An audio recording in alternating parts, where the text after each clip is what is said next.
In the closing days of 1938, a machine was birthed on a factory floor in Sidney, Ohio that did not look like it belonged to the 20th century. It was designated the Monarch 10EE. It weighed more than 3,000 pounds, yet its footprint was no larger than a standard office desk. Its cast iron skin was sculpted with the sweeping aerodynamic curves of a streamlined modern locomotive, all teardrop dials and smooth horizontal banding. But beneath that industrial elegance lay an unprecedented level of mechanical rigidity. The 10EE was engineered to do what no other machine on Earth could achieve at the time: hold tolerances to 1/10,000th of an inch. When the United States government plunged into the Manhattan Project, it discovered that before it could split the atom, it had to shape uranium to geometric perfection. The Pentagon bought the 10EE by the dozen, shipping them under armed guard to classified facilities across the country. The story of the Monarch Machine Tool Company is the definitive arc of American manufacturing, a masterclass in engineering obsession, wartime triumphs, and the slow, agonizing institutional paralysis that ultimately collapsed the Rust Belt's greatest empires. The Salesman and the Crucible.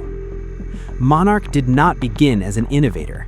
Its lineage traces back to a modest 10-employee shop on a dirt road, built on the remnants of a foreclosed Cincinnati venture hauled to Sidney in 1908 by a local dry goods merchant named Ignatius Henry Thiedick. Thiedick understood that factories were the bloodline of a Midwestern town, but he lacked the industrial vision to make Monarch anything more than a regional supplier of basic engine lathes. That changed in 1912 when Thiedick hired Wendell E. Whipp. Whipp was a 28-year-old former salesman with zero engineering background. He was a discipline of John H. Patterson's legendary National Cash Register sales system, an intense commercial training ground that preached employee welfare, profit sharing, and an uncompromising doctrine of product quality. Shortly after arriving in Sidney, his young wife, Inez, died of pneumonia. He never remarried. With no children and no external life, Monarch became his family, and the factory floor became his church. Whipp flipped Monarch's business model on its head. He refused to compete on price with the massive machine shops of Cincinnati and Cleveland. Instead, he chose to over-engineer. He added more cast iron, heavier beds, and tighter tolerances. He realized a fundamental truth of the industrial world: rigidity and accuracy command a premium. When World War I broke out, the Allies were desperate for munitions. Monarch's heavy-duty lathes were ready. By 1918, the shop on the dirt road was shipping 3,000 lathes a year, turning a forgotten Ohio town into a vital hub of global manufacturing. Innovation in the shadow of bankruptcy. If the 1920s were Monarch's first golden age, pioneering independent electric motors for individual machines and introducing the first helical-geared headstocks and Timken tapered roller bearings to the industry, the 1930s were the crucible that proved Whipp's brilliance. When the Great Depression hit, the machine tool industry collapsed. Capital expenditure evaporated, competitors boarded up windows and laid off their workforces. The conventional corporate playbook demanded that Whipp fire his engineering team and hoard cash. Whipp did the exact opposite.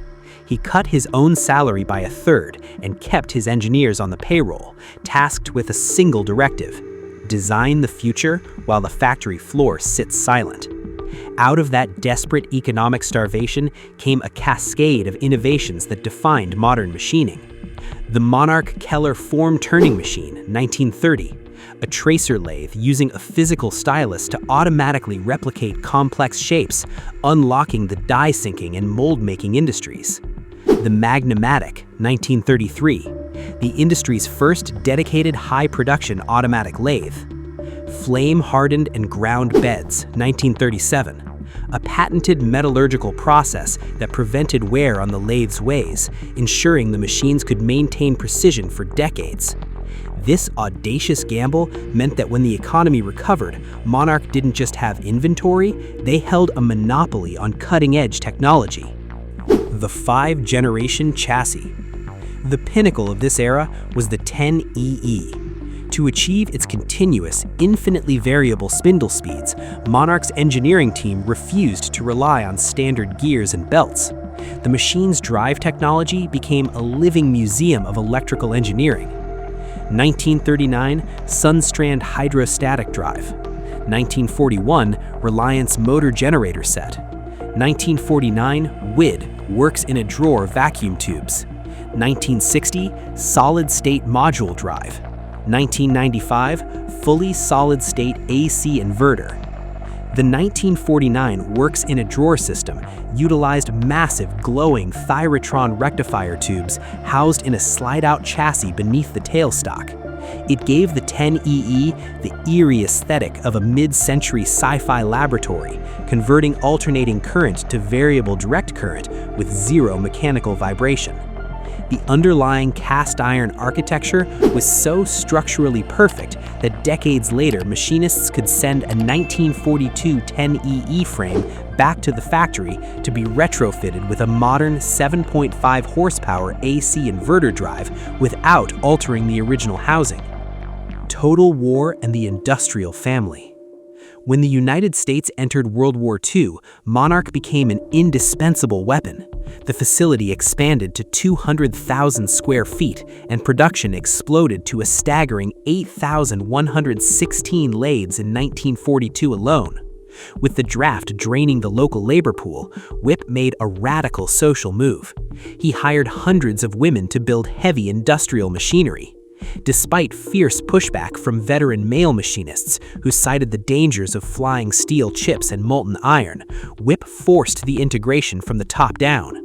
Monarch's female workforce operated overhead cranes, assembled headstocks, and hand-scraped ways to microscopic tolerances. The War Department recognized this effort by awarding Monarch the Army-Navy E Award for Excellence 6 times. Only 5% of wartime contractors achieved the honor even once. The anatomy of a collapse. The seeds of Monarch's eventual demise were planted during its highest moments of triumph. After World War II, the market was flooded with cheap government surplus machine tools.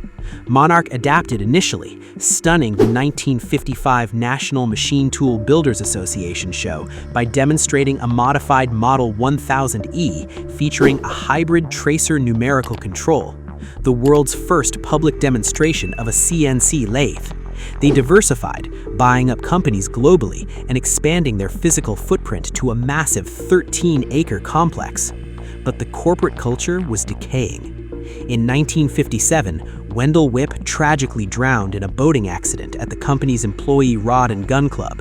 He died with no heirs, leaving his stock to local charities. The patriarchal Monarch family culture died with him. In 1961, Kermit Cook took the helm. Cook was a brilliant engineer, but an autocratic leader. He grew paranoid, refusing to let the younger managers he groomed actually exercise leadership, dismantling the executive talent pipeline. In 1975, a bitter, rancorous labor strike tore through the Sidney plant, lasting well into 1976. The strike permanently severed the generational pride of the workforce. The company's finest young machinists left Ohio, taking decades of unwritten institutional knowledge with them. While Monarch was fighting internal wars, the global landscape shifted. In the late 1970s and 1980s, Japanese builders like Zemiki Mazak and Okuma entered the American market. Features: American builders, Monarch; Japanese builders, Mazak, Okuma. Design philosophy: bespoke, massive, overbuilt heavy iron. Standardized, modular, efficient footprints. Electronics: proprietary or third-party fragmented controls. Deep integration with Fanuc CNC controls. Lead time: 6 to 12 months, custom build. Weeks, shipped straight from warehouses. Longevity: engineered to last 100 years. Engineered for a 10-year depreciation cycle. Monarch built magnificent machines designed to outlive the operator, but they were priced like luxury items. The Japanese builders realized that in a fast-evolving digital world, a factory manager didn't want a machine that lasted a century. They wanted a standard, reliable, competitively priced machine that could be delivered next week and replaced when the next microchip came out. Good enough, delivered fast, beat magnificent on a 6-month lead time. Instead of modernizing its manufacturing methods, Monarch ran to Washington, lobbying for protection. In 1986, the Reagan administration granted temporary relief via voluntary restraint agreements with Japan and Taiwan, but Reagan issued a pointed warning to the industry. The revitalization of the domestic machine tool industry is primarily the industry's own responsibility. Monarch failed to capitalize on that window.